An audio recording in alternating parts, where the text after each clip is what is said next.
Hi, Newfield artists. My cat Ollie is really having fun with you, and he really enjoys being on camera. I hope you're enjoying seeing him pop up in these videos too.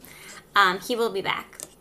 He's in the other room now, taking a cat nap though. Okay, so for today, I thought it would be fun to create our own 3D rooms.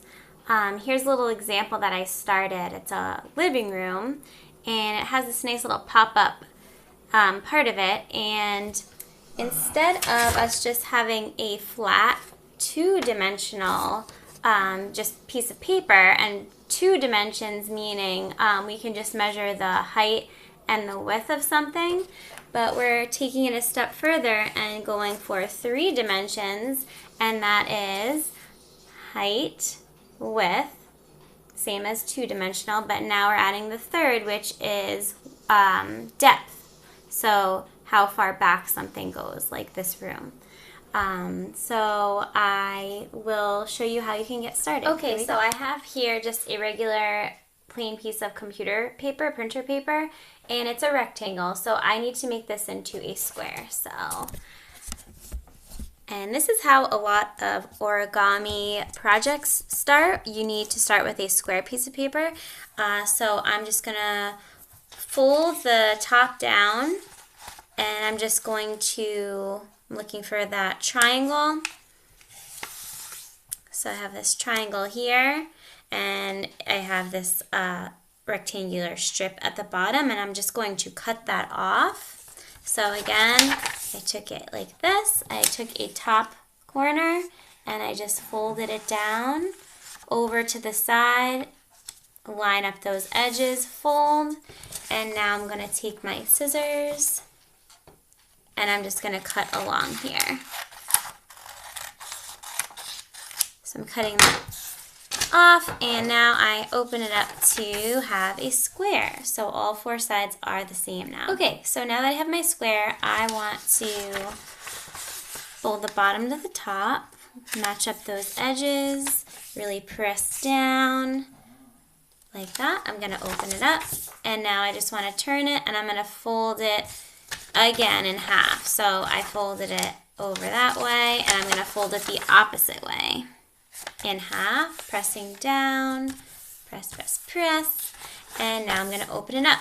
So I should see, I know we have that diagonal, one diagonal line going across, but I should see a fold going down the center and across the center, intersecting in the middle. So I should be able to see a really clear middle point right there.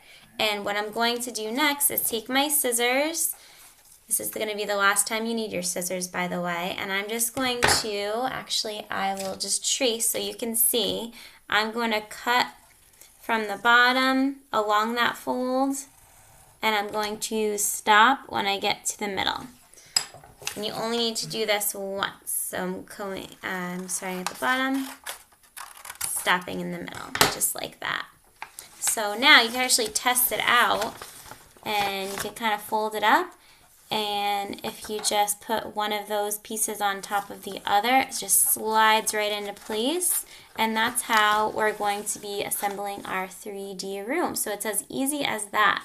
We don't need to glue anything down yet because we want to do some designing first, so do not glue anything just yet. Okay, so right off the bat, I'm just going to put a little X through one of the bottom pieces because just to remind myself that I don't need to put anything on that one because it's going to be hidden underneath. So that's just a reminder to myself. I don't need to do any designing there.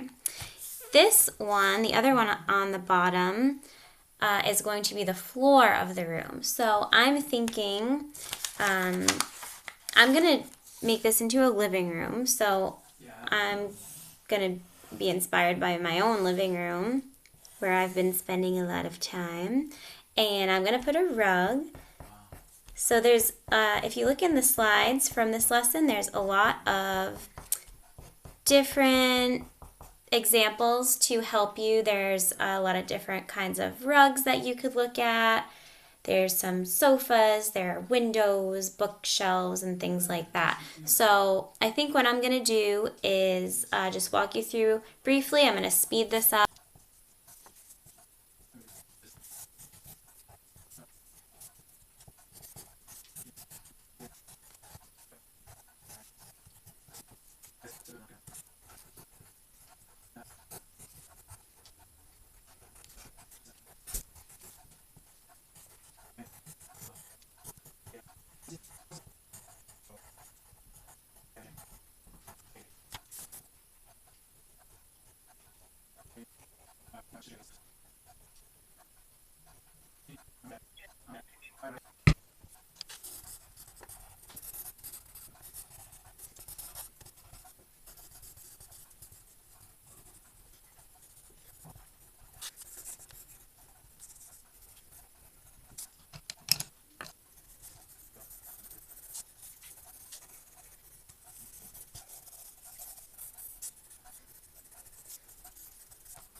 Okay, so here's what I ended up with. After I drew with pencil, I traced over with some Sharpie to give it a nice outline. And then I used colored pencils to add some color. And of course, you can use anything you have. You can use crayons, markers, whatever you have at home to color. And the setup does look like my actual living room. I just added, I made it more colorful because that's what makes me happy. So there's one more step for us to take, and that is to take our glue stick or regular glue, whatever you have, and I'm going to put it on that square where I put the X. So we have no design there. That's why I put the X, and now I'm just putting some glue, mostly just around the edges. And maybe a little bit in the middle. And I'm gonna stand it up. And I'm gonna take this part here where the rug is, and I'm gonna slide it right over, match it up so that it sits right on top of that square. And I'm just gonna press it down. And while I'm doing that, I can kind of go over where those creases are to make it stand up a little bit more. Maybe this one over here, pinch it a little bit, and there you have it. So, oh, I really like how that came out. Oh my goodness. So, I hope you have fun with this. Be sure to take pictures and share your work with us like always. So, I got a little carried away and I made a little origami sofa armchair. This video is not going to include the steps on how to make that, but maybe that'll be another day. I'll try to simplify the steps, but look how cute. I'm gonna put it right here, maybe next to the bookshelf. What a little good reading nook that would be. Oh my goodness. Okay, bye.